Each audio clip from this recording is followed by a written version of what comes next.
Silverwolf. I've seen a lot of individuals talk about whether or not you should summon for her, and I've seen some opinions regarding her saying that she's not worth it anymore, especially as we moved more into a destruction-oriented meta with characters like Jingliu, Blade, and Imbibed Lunai, or IL, essentially.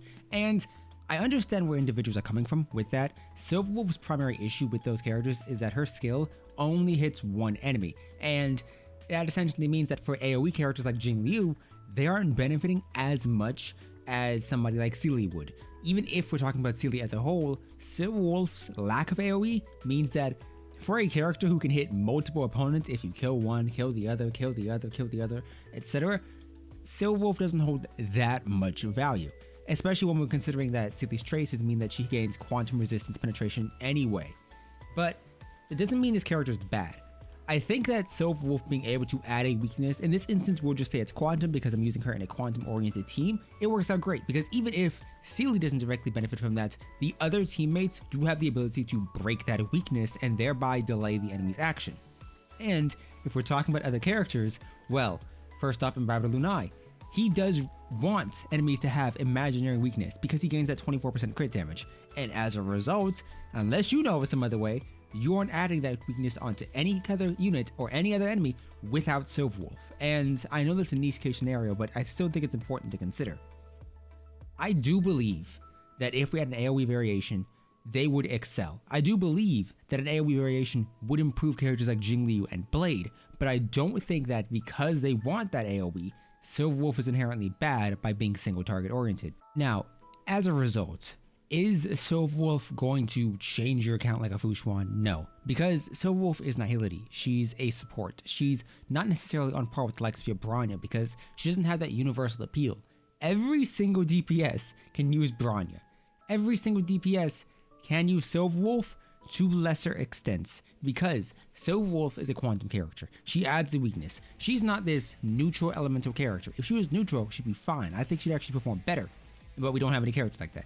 She is mostly geared towards quantum elements, that being Sealy, that being Lynx, that being Fushuan, etc. And as a result, if you're running her in a team, even if hypothetically, we are just taking this team she's currently in now, and we're sliding her out. So let's say hypothetically, we're leaving in your Lynx, we're leaving in your Fushuan. Actually, let's take Fushuan and Lynx, and let's just say you're building a team of somebody like Jingliu, you slide in a Silverwolf, you slide in a Pela, and then you go in with a Fushuan. This is a good team, but now you have a 50-50 chance of applying a quantum weakness which only benefits Silverwolf and Fushuan, or an ice weakness which benefits Jingliu.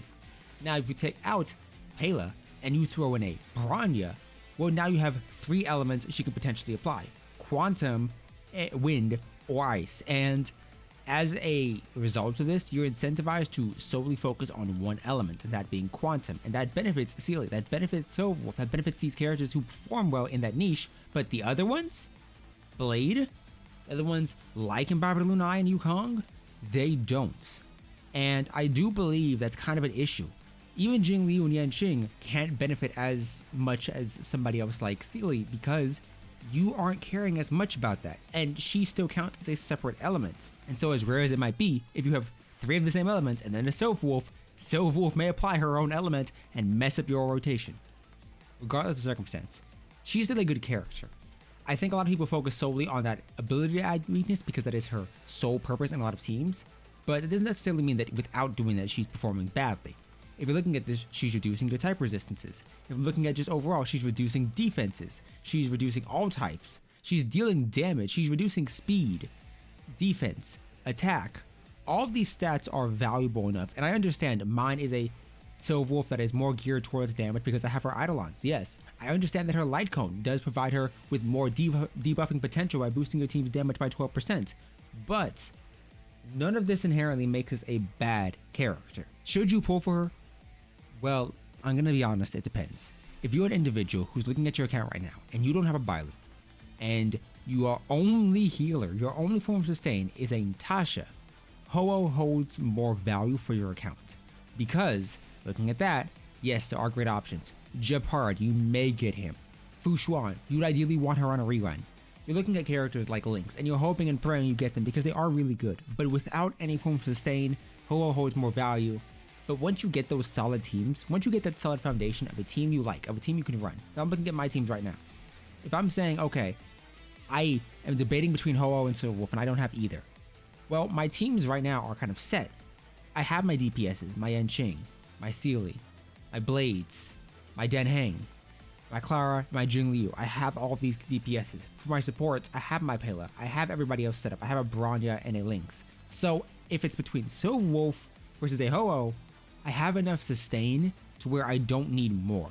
I don't need Ho-Oh because I have a Lynx that is fully invested. If I'm looking at this team right now, my Lynx is set. She has everything she needs. So I don't need Ho-Oh.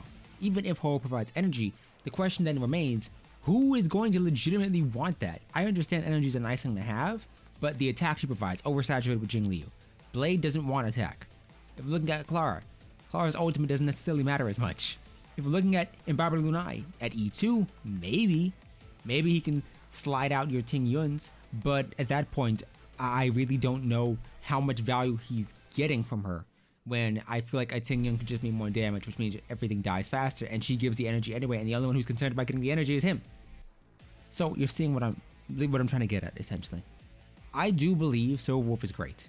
I do think for some accounts, she holds more value than others. I think if you're gearing towards Quantum as a meta, as a team orientation, she's exceptional. She's essentially a must pull for a lot of those teams because she makes that whole team work.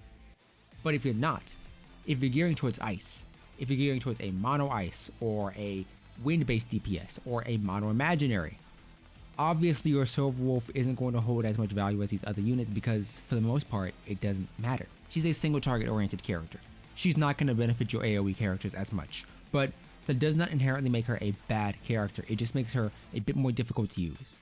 But in a series about characters that you're building up as main DPSs who are essentially built up as hyper carries because that's all you're doing, you're buffing their damage to the max you can, it doesn't necessarily matter what a character can do in an AoE scenario. It matters how much damage they're doing and what value they're providing you with. And either way, Silverwolf is the only character who can provide you the benefits of adding a weakness. Silverwolf in a lot of cases makes your characters work. If you're facing off against an enemy and they're doing a big wide attack and you can break their weakness beforehand, Silverwolf has done her job. She's helped you clear that content. And yes, you can say, well, I could invest in another DPS, I could invest in more supports, I could invest in Eidolons. Sure, but you could always do that. If you weren't clearing before and you were dying, yes, Silverwolf isn't going to help you not die. She's not providing you with any sustain. But if you want more damage, if you want to be able to more comfortably take your teams into harder content or more comfortably take your teams into more varieties of content, Silverwolf is great. And if we get an AoE variation of her, she's exceptional. That will be wonderful. But as of right now, given what she offers you, she is still a good character. She's not as big as she once was. She's not as good as Sealy, but she's the only individual character who can do her job. So is she a must pull? No. Is she worth pulling? Absolutely. Sustains have gotten better. We've gotten Lynx. We've gotten Bailu, Fushuan, Japard. You have your Natashas. You have your other varieties of sustain. You don't need a Ho-Oh. Even though she may be good for you and she may look good and she may provide some nice buffs, she's in a competitive market right now. Luocha and Fushuan provide a bunch of value. Lynx is really good. Bailu is still pretty good. And so at the moment, I would recommend you go for Silverwolf because if more content starts gearing it out to where your current teammates aren't at the level they should be at or don't have the damage, especially in MOC 11 and 12, then weakness breaking may be your saving grace in a lot of scenarios. But that's just me. Tell me your thoughts down below. And either way, if you enjoyed this, found it helpful, informative in any way, shape, or form, or just thought it was interesting to listen to, subscribe, join the server, and I'll see you next time.